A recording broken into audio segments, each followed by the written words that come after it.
Merhaba arkadaşlar, yepyeni haberlerle karşınızdayız. Burak Özçivit ve Fahriye Evcen'den boşanma iddialarına fotoğrafla yanıt. Ünlü oyuncu Burak Özçivit ve Fahriye Evcen boşanacağına dair dedikodular hızla yayılmaya devam ediyor. Fahriye Evcen ve Burak Özçivit'in boşanma söylentilerinin ardından birlikte poz vererek sosyal medyada yeni paylaşımlar yaptı.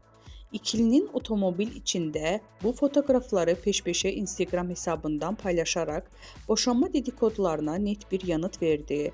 Bu paylaşımlar çiftin ilişkilerindeki sıkıntıların, dedikoduların ibaret olduğunu ve hala mutlu bir evlilik sürdüklerini gösterdi.